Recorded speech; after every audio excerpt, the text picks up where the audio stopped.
Hello and welcome to Baboonery 3, which is entitled Maltesers. Now, not to be confused with Baboonery, the 4 movie review that has been released last week. I say last week, it's probably going to be about a month by the time I get around to editing this video. But the Baboonery series has always been about me observing people and going, what the fuck are you really doing? And me absorbing it in and then sort of going, rah, unscripted, and just go, rah, what happened? Like, really? Are you really having a subway? Are you really mortal on an aeroplane? It's like, really? It's one of them things, really. Now, the Fatal 4-way review. No. The 4 movie review for Get Out, Split, Caddy, 50 Shades of Grey. That's a Baboonery in its own different way, so I just wanted to clear that up straight away. Now, basically, this Baboonery will be me looking at me going, I'm an absolute fucking idiot. And even though I look at people and go, really, what the fuck? I am literally looking at myself and go, really, what the fuck? Now, normally people would keep this to themselves. I have told this story a few times to people and everybody just seems to just do this. I once wrote about this story on MySpace. Do you remember MySpace? I do, but I can't remember my password. My little story I wrote got removed from MySpace because apparently it was too graphic.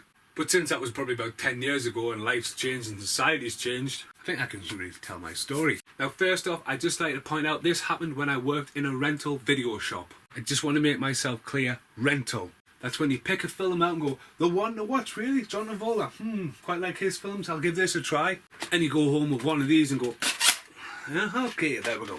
Then you return it, and if you didn't rewind it, you would pay for it. You would definitely pay for it. That'll be £5, please. But yeah, I just want to clear it up. It's when I worked in a rental video shop. So I had a lot of disagreements when I worked there with people. When you work with somebody who don't know who Al Pacino is, you question what the fuck is really going on. You also question when they stopped selling mainstream videos. And okay, this is when DVD was coming along. But when you've got cards, like seriously, Christmas cards in August, left over from last year. Just like, oh yeah, they need priority space, we may sell them. Do you know Christian Slater's got a new film coming out next week?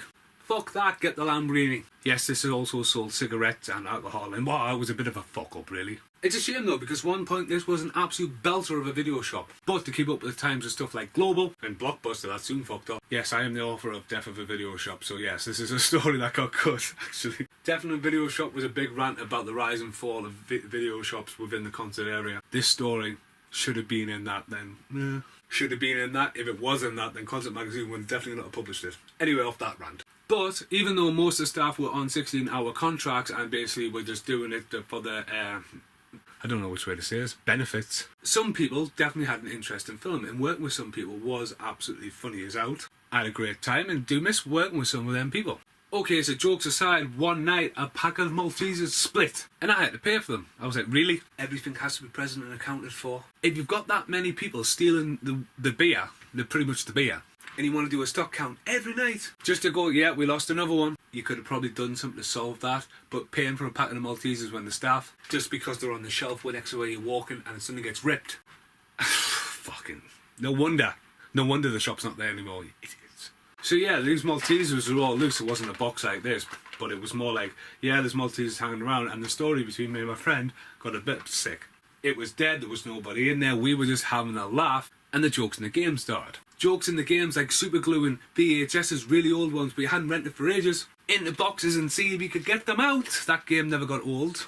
But then I decided to play a joke on him, and this is where the downfall of my life happened. My colleague went to the toilet. My colleague happens to be a school teacher now, hence why he's known as my colleague. I took these Maltesers, and bearing in mind I was about 19 at the time and had hair, I took a good handful of these Maltesers and I put them not up my bum, in the crack of my bum. I pinched them there and I stood up like that. Now just to remind you, there was no penetration. So I'm standing, waiting.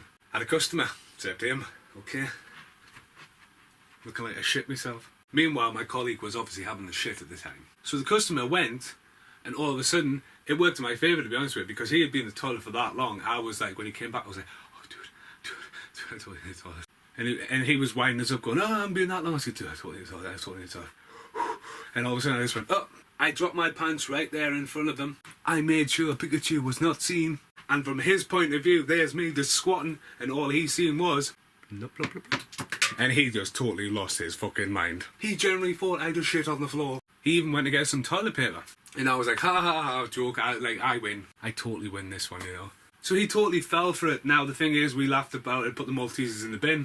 After that, he was not willing to share the Maltesers with us. the problem with what I did. Now, I was smart enough to knock the CCTV cameras off at that time. Can you imagine that? Was it busy last night? No.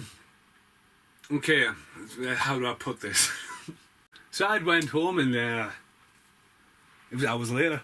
Now, at the time when I went home, I was living with my parents. I had went to the toilet as all of a sudden, I really need the toilet, and you know when you've got to go, you just got to go. I sat on the toilet. Well, long before the days of having YouTube and stuff on your mobile phone, long before. You know when you went, you know when it's all, you've went. You just know, don't you? I'm the kind of person that likes to stand up and wipe. I know some people go, whoa, what the hell? People stand, people sit. How do you do it? It's not something really discussed, is it? Take the free seashells from Demolition Man again. How do you use the free seashells? I don't fucking know. Work it out for yourself. Catch and swipe, really. Fucking free seashells. Anyway, I stood up and just as I went to wipe my bum, I went. There was nothing in the toilet. Now, I was completely shocked, confused. Did I even go to the toilet? Had I fell asleep on the toilet and dreamt that I'd just done this? I even did this. And then it wasn't until I went to check myself, my butt was twice the size. I was literally like, what's going on? Honestly, my butt was like expanded and I was like, now do you know what happened without me spelling this out? I'll tell you what happened. My butt hairs and chocolate had become one, meaning all the poo I just sent out of my body was wedged between my bum skin and my butthole. Hairs interlocked with melted hard chocolate. Do you want a Malteser? I'm just going to have a Malteser while I think about the predicament I was in right now and sort of go, ugh. The biggest thing I was gutted about is I had my pants around my ankles and my butt the size of fucking Staples Marshmallow Man. I couldn't get in my camera. Look at that right there. That's me stuck in the bathroom, wiped myself about 10 minutes after that had happened. That was me in the aftermath of wiping shit off all my leg. I know, check me out, I've got hair. Wow. Yeah, like this is the first video you've seen of me, but this is a random story. This has been bundled up for a long time. I have the ability to time travel. You sure you don't want a Malteser?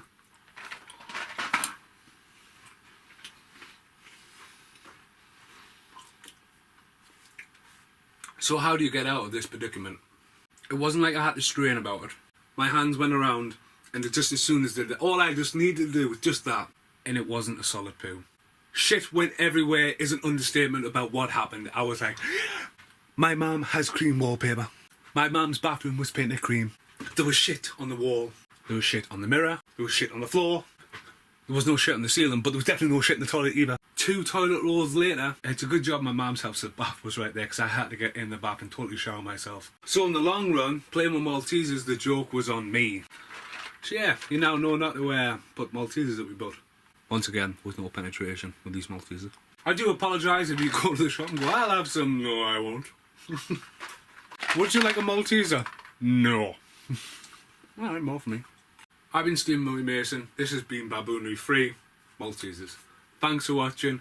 Goodbye.